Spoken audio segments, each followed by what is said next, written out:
نحمده ونصلي ونسلم على رسوله الكريم أما بعد فأعوذ بالله من الشيطان الرجيم بسم الله الرحمن الرحيم ولو نزلنا عليك كتابا في قرطاس فلمسوه بأيديهم لقال الذين كفروا إن هذا إلا سحر مبين وقالوا لولا أنزل عليه ملك ولو أنزلنا ملكا لقضي الأمر ثم لا ينظرون ولو جعلناه ملكا لجعلناه رجلا وللبسنا عليهم ما يلبسون ولقد استهزئ برسل من قبلك فحاق بالذين سخروا منهم ما كانوا به يستهزئون صدق الله العظيم. سورہ انعام کا مرکزی مضمون اللہ کی ربوبیت اور اس کائنات میں اس کا تدبیری نظام جو جاری و ساری ہے اس کو بیان کرنا ہے. کل کے درس میں جیسے بات کی کہ قوموں کی گمراہی زیادہ تر تدبیر الہی کے اندر شرک کے نتیجے میں پیدا ہوئی کہ اللہ کسی اس کائنات کا جیسے وہ مبدع اور خالق ہے ویسے ہی اس کائنات کی تدبیر اور اس کی ربوبیت کا نظام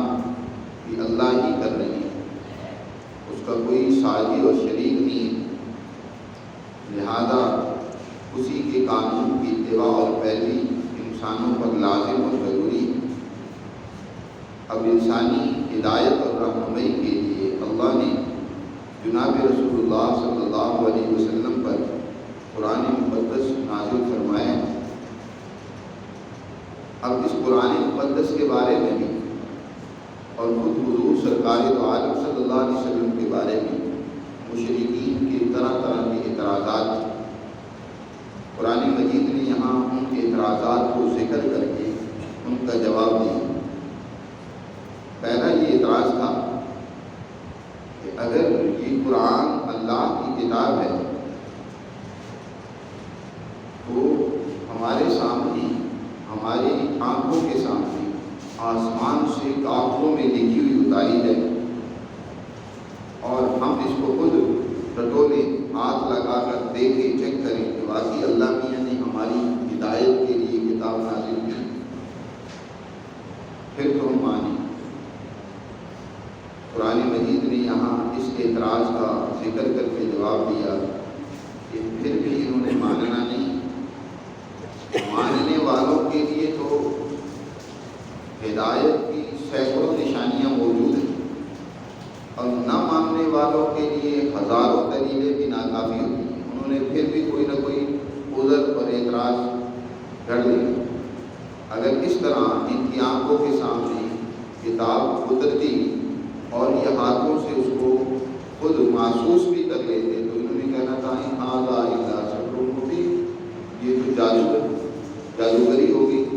دیکھیں محمد صلی اللہ علیہ وسلم کے کہنے پر کتاب آسمان سے اتری اور ہم دیکھ رہے ہیں آنکھوں سے چھو بھی رہے. قرآن نے اس کا ذکر کر کے فرمایا وَلَوْ نَزَّلْنَا عَلَيْكَ كِتَابًا فِي قِرْطَاسٍ، اگر ہم آپ پر اے پیغمبر ایک کتاب آپس میں لکھی ہوئی نازل کر دیں فَلَمَسُوهُ بِأَيْدِيهِمْ اور یہ اس کو اپنے ہاتھوں سے چھو بھی لیتے پھر بھی لَقَالَ الَّذِينَ كَفَرُوا إِنْ هَذَا إِلَّا سِحْرٌ مُبِينٌ، یقیناً وہ لوگ جنہوں نے اللہ کی تعلیمات کا انکار کر رکھا ہے وہ کہتے ہیں هَذَا إِلَّا سِحْرٌ مُبِينٌ، یہ تو بڑا جادو ہے. انسان کی ایک عجیب صورت ہے کہ جب یہ کسی چیز کو نہیں ماننے پر آتا تو عجیب و غریب اعتراضات کر لیتا ہے اور کہتا ہے کہ میرے سامنے انوکھے اور عجیب و غریب واقعات رونما ہونے چاہیے. اور جب ماننے پہ آتا ہے تو عجیب بات ہے اپنے ہاتھوں سے بنائے ہوئے گھڑے ہوئے بتوں کو بھی خدا بنا لیتا ہے. ایک طرف یہ حال کہ انبیاء علیہ السلام کی وہ عقلی باتیں وہ طبی رہنمائی فطرتی ہدایت اس کو جھٹلا دیتے اور دوسری طرف گمراہی کی حد ہو جاتی۔ اسی طرح کا ایک اعتراض مشرکین مکہ کا اور تھا، جس کا قرآن نے یہاں ذکر کیا ہے۔ فرمایا کہ یہ کہتے ہیں کہ لولا انزل علیہ ملک، اس پیغمبر صلی اللہ علیہ وسلم کے ساتھ فرشتہ کیوں نہیں آیا؟ یہ پیغمبر ہیں تو ان کے اوپر فرشتہ ہمارے آنکھوں کے سامنے اترنا چاہیے، جو باڈی گارڈ کے طور پر ان کے ساتھ رہے اور لوگوں کو بتائے کہ یہ اللہ کے پیغمبر ہیں، ان کی بات تسلیم کرو۔ ہم اس فرشتے کو آنکھوں سے دیکھیں پھر ہم بات مانیں۔ قرآن مجید نے یہاں پر بھی اور دوسرے مقامات پر بھی اس کا ذکر کیا ہے کہ یہ کس طرح کی باتیں کرتے ہیں۔ اگر ہم فرشتوں کو اتارتے اور یہ آنکھوں سے دیکھ لیتے تو فرشتے تو اسی وقت آتے جب ان کی ہلاکت اور تباہی و بربادی ہوئی۔ اللہ نے تو دنیا میں فرشتوں کو اتارا، گزشتہ قوموں پر بھی فرشتوں کو بھیجا ہے، لیکن ان قوموں کی تباہی و بربادی کے لیے جنہوں نے ظلم و زیادتی، سرکشی اور اپنے انبیاء علیہ السلام کی تعلیمات میں انکار میں جب غلو اور حد کر دی تو پھر اللہ نے فرشتوں کو بھیجا۔ فرشتے تو پھر سزا دینے کے لیے آتے ہیں۔ اور اسی طرح اگر یہ آسمانوں پر خود بھی چڑھ جائیں، وَلَوْ فَتَحْنَا عَلَيْهِمْ بَابًا مِّنَ السَّمَاءِ فَظَلُّوا فِيهِ يَعْرُجُونَ، آسمانوں پر دروازے آسمانوں کے کھول دیے جائیں تو پھر بھی کہیں گے لَقَالُوا إِنَّمَا سُكِّرَتْ أَبْصَارُنَا بَلْ نَحْنُ قَوْمٌ مَسْحُورُونَ، ہم پر تو جادو ہو گیا، ہم تو اس کو نہیں تسلیم کریں گے۔ پھر بھی کوئی نہ کوئی بہانہ اور عذر نکال دیں گے۔ اسی طرح فرشتوں کے بارے میں اور دوسری بات یہ ہے کہ اگر فرشتہ دنیا میں آتا تو ظاہر دنیا میں جن کی رہنمائی کے لیے فرشتوں کو بھیجنا تھا وہ تو انسان ہے، تو فرشتے کو انسان بنا کر ہی بھیجنا تھا کہ وہ ان کے ساتھ بیٹھے، ان کو تعلیم دے، ان کی رہنمائی کرے، جو ان کے مسائل ہیں وہ اس کے بھی مسائل ہوں۔ فرشتوں کے تو مسائل وہ نہیں ہیں جو انسانوں کے، وہ تو نہ کھاتے ہیں، لا یعصون اللہ ما امرهم ویفعلون ما یؤمرون، نہ ان کو کھانے پینے کی ضرورت ہے، نہ ہی ان کے اندر کوئی نافرمانی کا مادہ ہے، جو انہیں حکم ملتا ہے وہ من و عن اس کو پورا کرتے ہیں۔ اب دنیا میں ہم فرشتے کو بھیجتے تو فرشتے کو فرشتے کی صفات کے ساتھ تو نہیں بھیج سکتے تھے، اس نے رہنمائی انسانوں کو دے دی ہے، تو پھر بھی انسانوں نے اعتراض کرنا تھا کہ اس کو تو کھانے کی ضرورت نہیں، پینے کی ضرورت نہیں، ازدواجی رشتوں کی ضرورت نہیں، اور ہمیں یہ منع کرتا ہے کہ حرام نہ کھاؤ، غلط طریقے سے مال نہ بناؤ، اور اسی طرح ہمیں منع کرتا ہے کہ زنا اور بدکاری سے باز رہو، اس کو تو ضرورت ہی نہیں، اس کی تو خواہش ہی نہیں، ہمیں کیسے منع کرتا ہے؟ پھر بھی اعتراض ہوتا ہے۔ قرآن مجید نے ان کی اس اعتراض کا ذکر کرتے ہوئے جواب دیا، فرمایا وَقَالُوا لَوْلَا أُنزِلَ عَلَيْهِ مَلَكٌ، یہ کہتے ہیں کہ اس پیغمبر پر فرشتہ کیوں نہیں آتا؟ وَلَوْ أَنزَلْنَا مَلَكًا لَقُضِيَ الْأَمْرُ ثُمَّ لَا يُنظَرُونَ، پہلی بات تو یہ کہ اگر ہم فرشتہ اتارتے تو لَقُضِيَ الْأَمْرُ، تو معاملہ ہی ختم ہو جاتا، کیونکہ فرشتے جب آتے ہیں تو سزا دینے کے لیے آتے ہیں۔ لَقُضِيَ الْأَمْرُ، معاملہ ہی ان کا تمام ہو جاتا، ثُمَّ لَا يُنظَرُونَ، پھر انہیں مہلت نہ ملتی۔ اور مزید یہ کہ وَلَوْ جَعَلْنَاهُ مَلَكًا، اگر ہم فرشتہ اتارتے تو لَجَعَلْنَاهُ رَجُلًا، ہم اسے انسان بنا کر ہی اتارتے نا، انسانی صفات و خصوصیات کے ساتھ وہ دنیا میں آتا۔ جیسے یہ پیغمبر ہیں، فرشتہ صفت ہیں لیکن ہے انسان، تو اس فرشتے کو بھی تو ہم انسان کی لبادے میں بھیجنا تھا،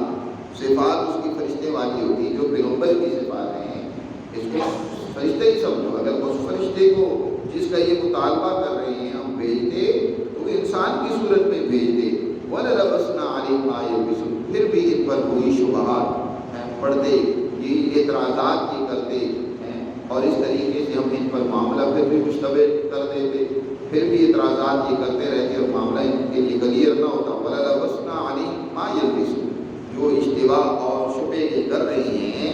یہ اسی طرح کا پھر شبہ ان پر طاری ہوگا۔ اور تیسری بات قرآن نے یہاں اور بات بیان کی ہے کہ نبی کریم صلی اللہ علیہ وسلم کو تسلی دی جا رہی ہے کہ یہ آپ کے ساتھ ہی نہیں ہے معاملہ کہ آپ سے اس طرح کے اعتراضات، سوالات، آپ کا استہزاء اور مذاق اڑایا جا رہا ہے۔ یہ دنیا میں ہمیشہ جب بھی کوئی سچائی آئی ہے تو اس سچائی کے منکرین نے یہ روش اور طریقہ اختیار کیا ہے۔ یہ کوئی آپ کے ساتھ خصوصیت نہیں ہے، بلکہ یہ ہمیشہ سے یہ سلسلہ چلتا ہے کہ اللہ جب ہدایت کو اتارتی ہیں تو جنہوں نے اس ہدایت کو قبول نہیں کرنا ہوتا وہ اس طرح کے اعتراضات بھی کرتے ہیں اور اس ہدایت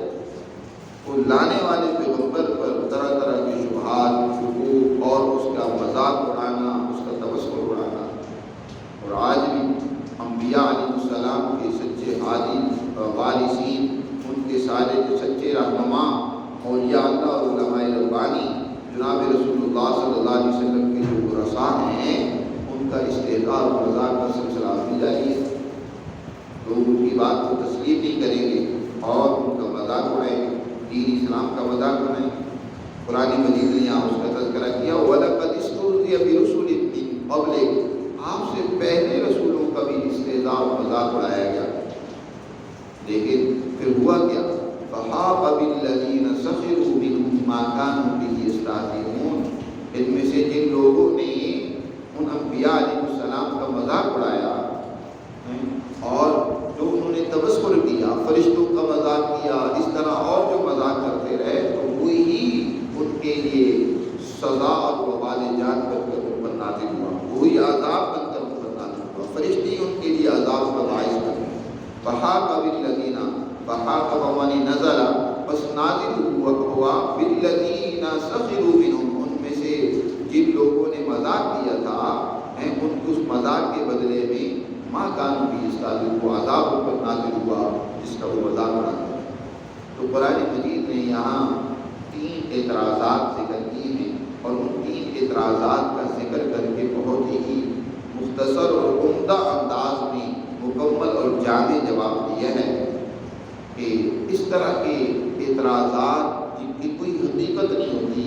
ہیں یا جو تمہاری سمجھ سے ماورا ہیں، اس طرح کے سوالات کرنا اور دین اسلام سے اپنے آپ کو دور رکھنا، اللہ کی اس ہدایت اور کتاب مقدس کی رہنمائی سے اپنے آپ کو محروم کرنا، سراسر اللہ کے عذاب کو دعوت دینا ہے۔ اور یقیناً ایسی قوموں پر پھر اللہ کا عذاب آتا ہے اور وہ دنیا میں بھی اللہ کے عذاب کی مستحق بنتی ہے اور نشان عبرت بن جاتی ہے۔ آخرت کی سزا تو پھر ان کے لیے بہت سخت ہے۔ اللہ ہمیں سمجھ نصیب فرمائے اور اپنی ہدایت اور تعلیم پر عمل کرنے